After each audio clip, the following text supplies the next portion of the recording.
Hello to you, dear explorer. Today, we are gathered for our final adventure together in this great journey we have called Recycling to the Rescue. To end on a high note, I suggest we take action with 3 super fun crafts to recycle plastic at home. Grab your materials and, most importantly, call an adult to help you, because some tools require an experienced hand. Ready? Let's go!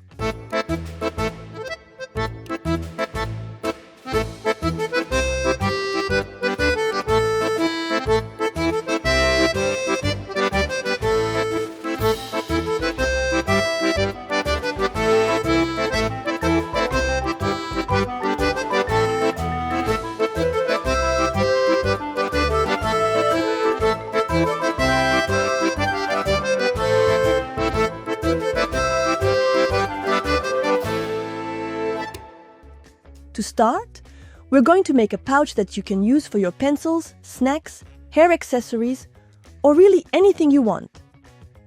If you remember video number 4, you'll recall that very thin and flexible plastics are often made from low-density polyethylene, and that's the one we're interested in for this project. Disposable bags, paper packaging, toilet paper, pet food packaging, it's not hard to find some around you. You'll see. To help you identify them, look for the little number 4 or the labels PEBD or LDPE.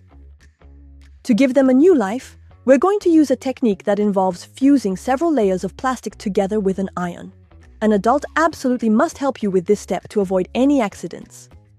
Start by gathering all your plastics and select the colors, patterns, and little details that interest you the most. Set aside large pieces to use as a base and smaller ones for decoration. Once you've done all that and cut everything out, you can move on to the next step. I recommend practicing a few times on test pieces to get the hang of it, find the right rhythm, the right temperature, and the right thickness before moving on to making your final pouch. Get yourself a wooden cutting board and stick a large piece of non-stick baking paper on it. Lay out your first 2 layers of plastic, then place another piece of baking paper on top. And then iron everything, making sure not to run your iron over any areas that aren't protected by the baking paper. Next, quickly press a small wooden board on top to help the plastic cool down flat. Check, without burning yourself, that everything has fused properly. If not, iron again over the problematic areas.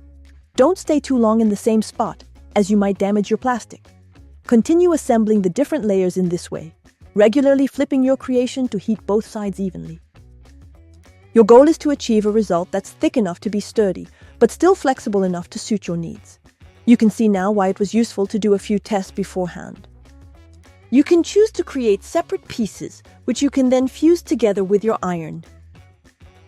In that case, you need to heat only the edges and then press down very firmly with a piece of wood or the edge of your board. Don't forget to do this on both sides. You can also use a folding method, a bit like making an envelope. This is the version I find the easiest to start with. Quickly run your iron gently over the bottom fold to crease it well. Then heat the edges for a longer time to fuse them together.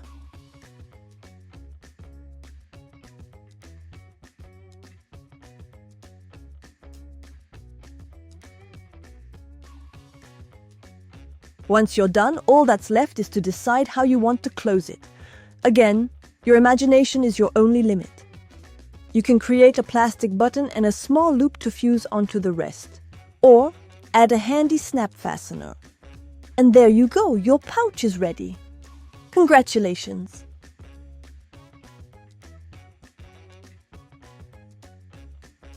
For our second project, we're going to make beads from polyethylene terephthalate bottles. Look for the number 1. These beads can then be turned into bracelets, necklaces, or even keychains. You'll see, with this fun method, every bead is absolutely unique. With the help of an adult, cut the bottles into thin strips. Try to make them into elongated triangles with a base about 10-15 mm wide and a point at the other end. Once you've carefully cut your bottles in different colors, you can proceed to the next step. Take your strip by the base and wrap it tightly around something like a stainless steel straw, a pencil, or a paintbrush. Once it's completely wrapped, grab it with a fine pair of pliers like this, making sure to keep it tightly wound. Then, simply hold your little plastic roll above the flame of a candle, turning it as you go, like a rotisserie chicken, so all sides get heated evenly. But don't get too close to the flame. We want to melt the plastic, not burn it. When one side has fused well, you can loosen your pliers, being careful not to burn yourself, and hold your bead from another side to finish it. If the end of your strip moves because of the heat, you can press it against a flat surface, a knife, for example, to round off the result. And there you go, your first bead is already finished. Proceed in the same way for the others, until you have the desired quantity, and use them in new creations. To finish, we're going to create a soap dish. This will be the perfect opportunity to switch from shower gel to solid soap, with a beautiful holder that you will have recycled yourself. This time we are going to use high-density polyethylene, which is labeled with the number 2. You can use an iron or a panini press like this one. I'll show you how. For our first soap dish, we're going to use bottle caps that we have first cleaned and dried. On a wooden board, place a large piece of non-stick baking paper. Arrange the caps tightly together and cover them with another layer of baking paper. Then place the hot iron on top, wait, and press from time to time until you get a multicolored melted plastic disc. We're going to flip it several times so that it is well heated all over. Once that's done, place it on a heat-resistant surface, like here, a stainless steel bowl, using gloves to avoid burns, and press firmly so it takes the shape. Once it has completely cooled, all that's left is to make a few holes with a drill to let the water drain out. And your soap holder is finished. But it's also possible to use milk bottles, since they are also made of high-density polyethylene. After cleaning and drying your bottles, cut out wide strips that are free of glue residue.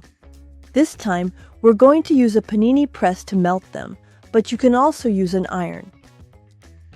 In any case, it's essential to always use baking paper, or as here, a Teflon sheet, which should only be used for plastic and never for food. Place your first layer of plastic in the middle of the paper, then put it in the machine. When you see that it has melted, gradually add more pieces. As you go along, you can have fun folding and twisting your plastic on itself to create different effects.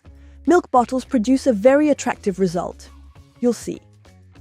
While your plastic disc finishes melting, you can prepare, like I did, a small setup with wooden pencils that will allow you to make a grooved soap dish.